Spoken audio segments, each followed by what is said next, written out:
again or no? Yeah, I'll show them. It's okay. You can show people. Make sure you put your hand behind it so that they can see it, so that it's focused.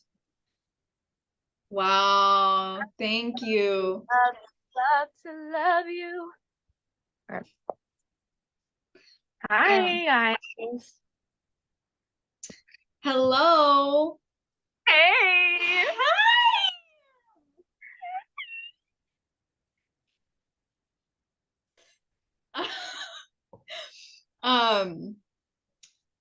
Introduce yourself to the Oh, people. and to you because we have never met before. My name is Kylie. I might be going by a different name once I am a famous person, but for now I'm Kylie. You may know me as formerly cosplay, on the internet. Who are you? I'm Gail. You may know me formally as Glock for all. That feels so weird to say out loud after all this time. How old are you? I am 25 years old. How old are you? I'm also 25 years old. Wow. Where do you live? I live in beautiful California. Where do you live? And what do you do for work? I am down in the business conference. I'm a waitress and a yoga instructor and what? A period. Oh, period. And I make music and I will eventually maybe be pursuing a career as an actor. I'm figuring shit out. That's what I'm doing right now. What are you doing right now? I'm 25. I live on an island off the coast of Florida, and I am a potter. I own my own pottery studio and gallery. I love that for us. For us? For you. Yeah. That's No, fantastic for you. Yeah, Truly. yoga instructor. We won't get into that. We won't get into any of that. What we will get into is, what was the next question? The next question is, who are we? Oh. We are best friends who also happen to be exes. Yeah. We may or may not. We're very glad that we broke up. Yes. We may or may not have had a very intense romantic relationship for a significant period of our young lives that has changed the course of who we are and imprinted on our souls forever. And you may or may not be a Pisces. And guess who broke up with who?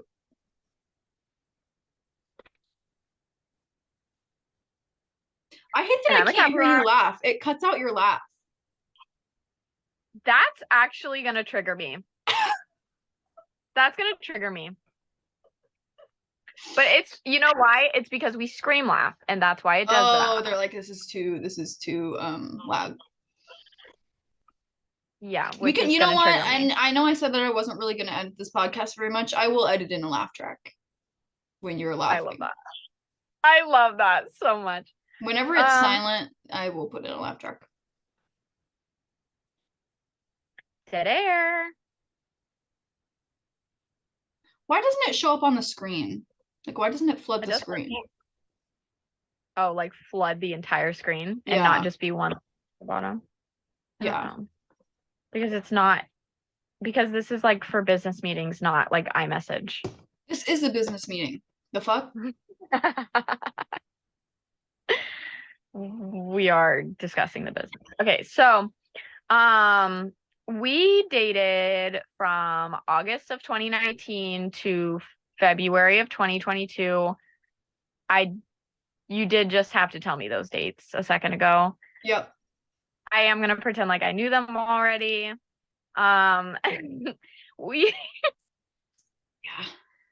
we were always long distance the entire time. And how did we meet? We met on the glorious app of TikTok, where How all modern couples meet. that's how God intended. That's how Adam and Eve. That's how Adam and Eve met, actually. Yeah. And then What? Eve got banned. Oh yeah, she got banned. Her account But got then deleted. Adam would go live with nothing but a fig leaf, Oh,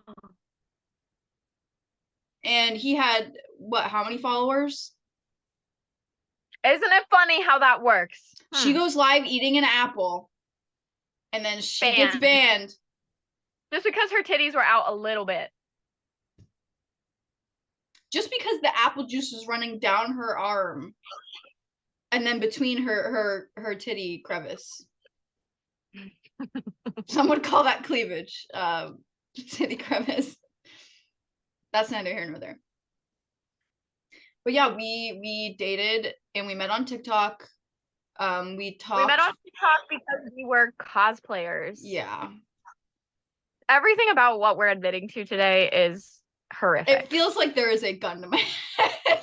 Yeah, it really does. I really don't want to have to. Every time we talk about things like this, I feel bad because I don't think that anybody should be ashamed of the fact that they were a cosplayer. I literally did it for a living for 3 years.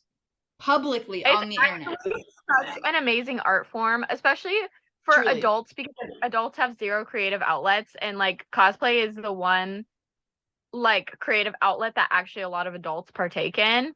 And it was so much fun when we started. Like the makeup, the photo editing, the costume design, everything about it was like every step was so much fun to me. Like I remember working a full-time job and like being in school and coming home and still taking the time to put on full makeup and get in a full costume and do a full photo shoot by myself and then stay up all night editing the pictures because I genuinely just enjoyed doing it that much. Like hours and hours. Like I didn't eat because I was recording videos and taking pictures. Like yeah, it was so much fun. It was like the best time, especially like for me at that time. I had abandoned a lot of my creative outlets. Like I wasn't doing art, I wasn't painting anything. So like I was like, it was such a rush for me to be able to have that expression at the time. Yeah. And I'm trying to remember the first video that I saw of you on TikTok. You were that you had the short, didn't you do a cosplay with short blonde hair? Short blonde hair. It was the one that you wore to the con when you went with what's her face? Your friend, okay. Anyways, when y'all went to that con, I'm pretty sure I went. Who were brown hair? Oh, Mako from Yes. Oh my god. Yeah, that what was is the that first anime called? Kill La Kill. Kill La Kill. Mako from Kill La Kill. And yeah, I'll put a picture up. That was the first TikTok that I saw of you, was when you guys were at that con and you were going live together and I would join your lives and you guys, like, I was totally like thinking like I'm just here thirsting, but then I would join and your friend would say things and I would be like, oh, so this bitch knows who I am. So then you were specifically cosplaying Misa Mane, and so I had to pull out the light Yagami, obviously. This is from an anime called Death Note, by the way, for those of you that do not know. If you don't know that, like, literally educate yourself. So that was like the start of everything, and we were like so iconic. It's not even funny. And we would duet each other, and people were like waiting for our duets. Like one of us would post a video as one of those two characters, and all the comments would be like, waiting for the duet, waiting for the duet. Because everyone just like wanted to, they were invested in this relationship, which totally is totally a healthy thing and totally doesn't fuck with you at all. So we would duet each other and be in each other's lives all the time and live streams. And then we talked for, I think like 3 months, which is a very short period of time. And then I flew out to see you. And when we would see each other, our like airfare and travel costs were always covered because people wanted us to be together. They wanted to see videos of us together and videos of us cosplaying together. And so using like platforms like Ko-Fi and Patreon, they would donate and cover the fees to see each other. Like we weren't popping so much that it was covering like the whole trip or anything. Yeah. But at least our plane tickets were covered when we wanted to see each other. Mm-hmm.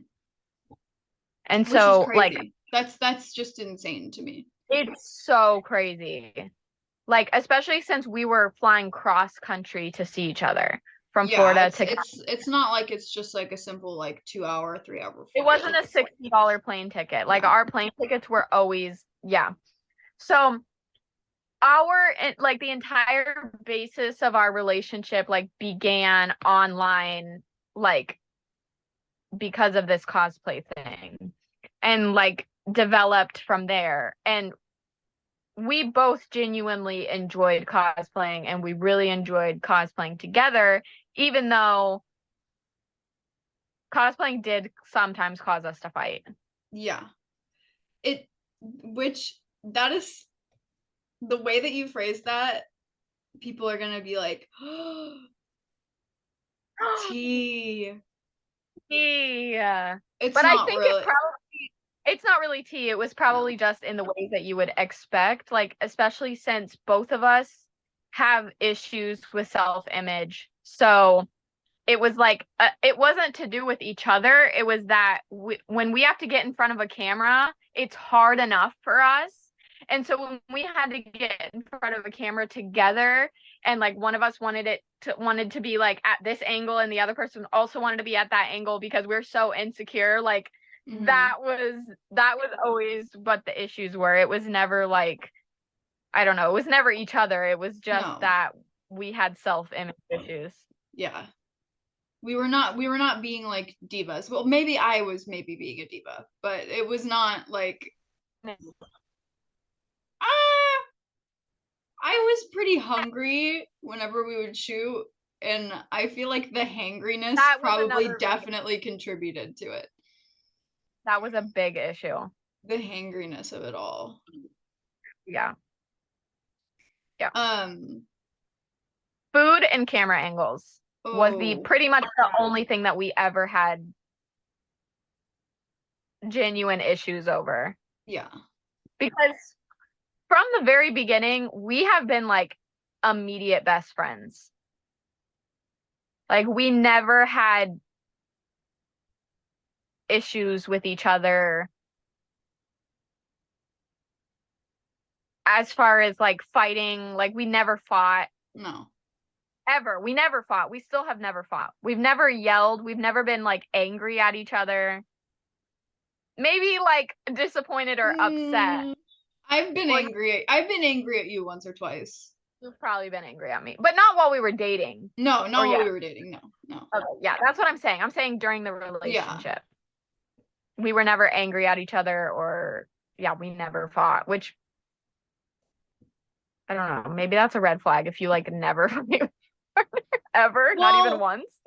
I feel like it's a red flag if there are things that genuinely upset you and then just you're afraid to bring it up and communicate it. Yeah. Me personally, I didn't really feel that way throughout our relationship. There was nothing that like upset me enough to need to bring it up. But I there was was so close off. you Oh, are very close off, and I'm sure that there were many things, and I think that was actually part of the issue, was that you were afraid to communicate things. But I do remember one time we and I can't to this day tell just how serious you were, and I'm maybe you were completely serious. It was just so shocking to me because we had never. Wait, can I guess what you're gonna say? Yes, I because already I've know. talked about this with you. Yeah. Okay, if it's something you've already brought up, then I know. It was the dude. Yeah. It was Okay. the Okay. it Well, was, let me tell the story to the people. Let me tell the story to the people. It's like mid-pandemic, and we were in northern Florida, while Gail was going to school, and we were driving together through their apartment complex parking lot, and there was this guy changing next to his car, and he took off his shirt and he was shredded, like the body was bodying. And me and Gail, I don't know if this is a red flag. Maybe this is, because this is not very normal. spoiler alert, it is. When it came to like guys, we were completely fine talking about men together. Like whether they were fictional or real. Like we didn't really Can I like. say something? Sure. I would say that a big portion of our relationship was talking about men. Yeah. So this is why it was so shocking to me, because had already we had already established this kind of dynamic of like, it's whatever, like we're two non-men that are dating. We wouldn't feel threatened. We aren't threatened by men generally. We would talk about it all the time. Mhm. So there was this guy,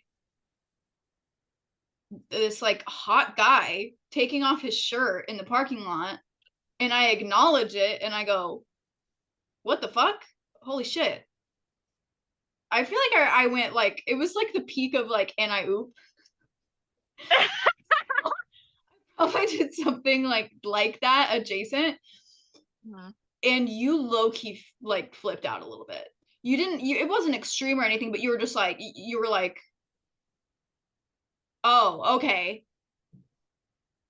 Like you were like, audibly like jealous of Mhm. me making this comment, which in a normal relationship circumstance is relatively reasonable. But the fact that we talk Fair, about yeah. men all the time, and then I say that, and then you freaked out. That was the only time I really remember during our relationship you like becoming reactively upset, like in the moment. So I think, well, first of all, let me say that I um I have some trauma issues that don't allow me to remember like a majority of my life, especially during my college years.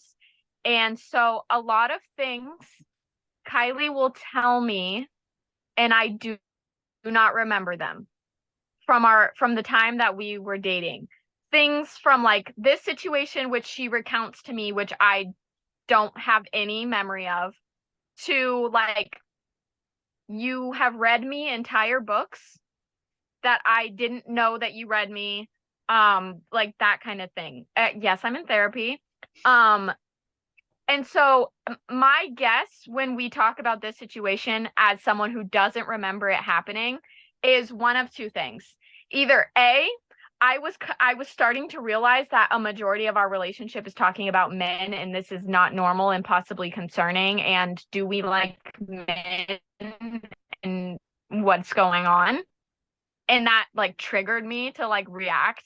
Mm. Or B, I was confused about, am I a man or a woman? I want to identify as a man, and you're looking at this man who's way more man than me than I will ever be, and you're thinking he's hot, and I'm never gonna look like that, so I'm reacting. That's my guess of like, but it was probably one of those two things. But again, like I don't remember this happening at all. Not that I don't believe her, because I know she remembers every detail of everything, but I don't remember it. I'm sure it happened, It did. but I don't remember it. But those are my two guesses. And both of those would make sense. And also, like, I was at like a pretty rough time in my life when we were dating. And a lot of like, I was honestly just really shitty in general. So, Sure. I don't think I disagree. And we're gonna take a break in a second. But I disagree. okay. Okay. Hey, it's Kylie. Thank you so very much for listening to I'm Glad We Broke Up. Do you have any hard-hitting questions for us? Any advice that you need answered? Questions about the ins and outs of our very public and world-famous relationship that leave you clutching your bedsheets in the middle of the night as you gaze up at the ceiling without blinking for at least 5 minutes? Ask us at imgladwebrokeuppodcast@gmail.com. Put either advice or Q&A in the subject line, and we will feature you on our podcast to give you answers. I'm glad we broke up podcast@gmail.com. See you there. Okay, we're back. Okay. But yeah, I don't think that you were that shitty at all. I think that you're very critical of yourself.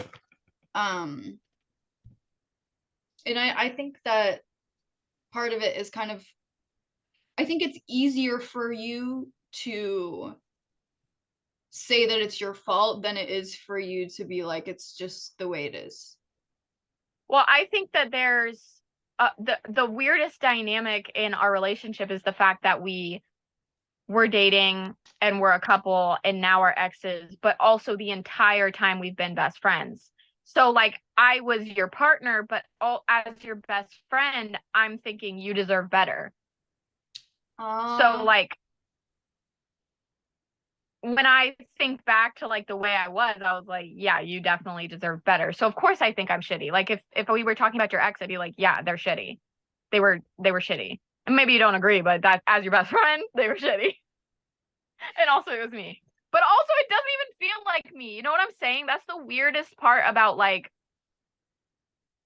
the way that I am in my identity is like that was so long ago that I'm like, who even was that? Like I have changed so much from that person that like I can't even, when you tell me things that I did, like that situation, I'm like, the fact that I don't remember it, especially on top of being like practically a completely different person than who I was in college, like it's just weird. It's all really weird. Yeah. But whatever. It's all weird. Well, I think that also ties into why our breakup was so weird and confusing for me, and why I think we'll get into this in another episode, but a lot of people don't understand how we're still friends in the way that we are. But I think that has a lot to do with it, that you have changed so much. So it's like you're the same person, but it's also somehow separate. And I think a lot of people say like, oh, my partner's my best friend. But most people have a partner and then they have a best friend. And for me, like I don't know, it's almost like two separate people. Like we were best friends the entire time. And not in the way that people say like, oh, my partner's my best friend. And then they also have another friend. Like your best friend's your best friend. Your partner's your partner. And like, yeah, you love your partner, they're your best friend, whatever. But if you have a best friend, it's a completely different dynamic. Yeah. And it's like we had that different dynamic at the same time as we were trying to like make a relationship work. And so, yeah. This is going to be a really good future episode, this exact topic, because it's interesting. I think a lot of like AFAB people, it's like a trend or like a meme or like a stereotype that like they're best friends after they date. But I just feel like there's so many layers to like what our relationship was that it's, I don't know. Yeah, it's a lot. We have a lot. That's a whole episode in itself because there's just so much to like. I think there's stuff that even you and I like haven't talked about yet in terms of like the way we felt or the way we feel or the way like why things ended. And now it's been 2 years and since we broke up. Yeah. And yes, since we've broken up. And I'm in a relationship now. Yeah. So a lot of things have changed. And with that note, we'll see you next time.